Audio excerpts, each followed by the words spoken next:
Louisville sometimes feels stuck, but I know it has plenty of smart people who can help us find a way forward, like Deacon Stephen Bowling. Stephen lives in Fern Creek and works at St. Gabriel the Archangel Church, where I met him to ask what he thinks our Louisville could be. Well, I'm glad to be here in St. Gabriel Church with Deacon Stephen Bowling. Deacon Stephen, tell me a little bit about yourself. I'm a Roman Catholic deacon here at the St. Gabriel Parish in Fern Creek, largest parish in the Archdiocese, 2,100 families that we have here. I've been serving here as a deacon for 14 years. I was ordained in 2008, but I've been here for about 32 years. My wife grew up here. We were married in this church, not this building, the actual old church, which is behind us, in 1990. All three of my children went through here, and I've worked in the secular universe through the 90s and 2000s. Came to work for the church in 2015 as Director of Family Ministries. So as someone who is deeply planted in Fern Creek, I want to ask you, what is the city of Louisville? How do things look like to you from this perspective? People here consider themselves Louisvillians. Fern Creek is a suburb of that, but it's not an incorporated city like J-Town or some others are. So they find themselves basically when the city bleeds, we bleed. When there's trauma and trouble, we feel that out here. You used the word trauma, and you used that word with me when we spoke before. And so I want to talk about your personal perspective, because you spend a lot of time out of Fern Creek and I do. Throughout the city. How do you see the whole city I doing? work in Shelby Park, which is at Shelby and Oak for the Maloney Center for the Archdiocese. And my wife works for the Louisville Metro Police Department. So she has that perspective that she brings home, because they take all the non-emergency calls. And also they take the criticism. So I'm able to see both the side of trauma that the people hear, because we get calls constantly, both here locally at this parish and at my job at the Archdiocese, about how do we deal with what's going on in this city? How do we deal with the difficulties that all cities face? But as you know, in the last few years, the fever pitch has reached some new heights. And confidence in the police department and the administration here locally has reached an all-time low. And with all the other things going around the world around us,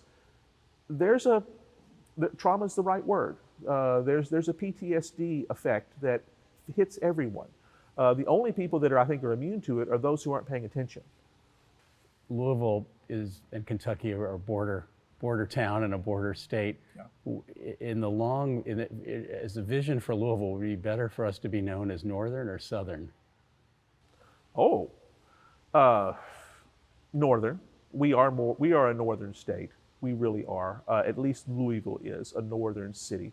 Look back in your history, it was a divided state in many ways, but it was very pro-union in Louisville in the northern parts, less so in below us.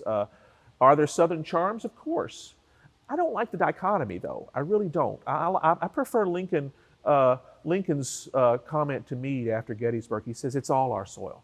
We're all us. There's not us versus them. Yeah. We're all in this together, and we all have our own unique charms, and bring that out. It's like in a marriage. If one party does all the giving and the other does all the taking, it's never going to work. The only way it truly works is if both parties give completely. That's our understanding of marriage. Well, then it flourishes, because everyone has everything they need, and it grows and multiplies in abundance. Great vision for a city, too. Well, absolutely, yeah. That's correct. A marriage of all of us together. Yeah. That we're willing to sacrifice and to give and to see the needs of those less fortunate. If you could move a type of company or organization to Louisville to help that, what would all of those initiatives we need? How much time you got? How much time do we got? Yeah. So, to the actual company itself, I'm not sure I'm qualified to give the names of folks that can do that, but I can tell you what that would look like, what those companies would look like. They would be somebody where everyone is mission driven, everyone has a contributing value to the organization in whatever layer that is, Everyone is taken care of by that company. They are valued for themselves, not as stepping stones or minions or ways. The corporate culture that where someone is out to give something to the world that is needed and doing so together so everyone benefits, that's what we need. There's a question that people in Louisville ask each other, which is, where did you go to high school? Oh yeah, that's one of the great things about this town. We've taken that question that is out in the rest of the world, which means college, and brought it down to the local level, which I think is a beautiful thing.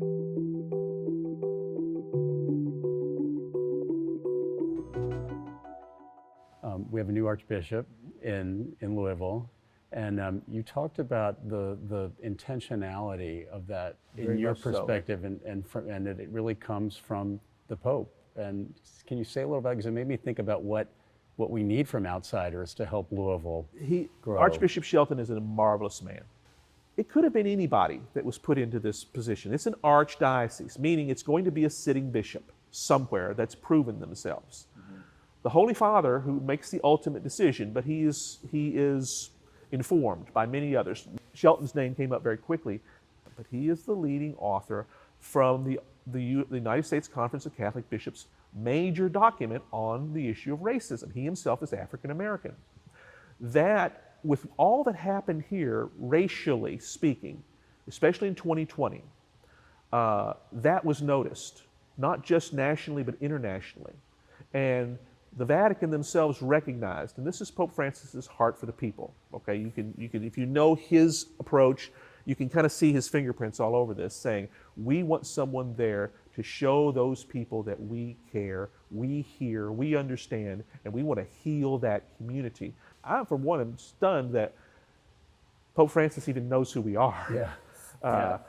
Because he's got the whole world, mind you, to worry about. I just really moved when you said that, about how when we think about all the needs in a city like Louisville, to have that we need outsiders saying, well, how can we help? Yeah, we got noticed. Yeah. And not for the best reasons, Right. but we got what we needed because of that. Yeah.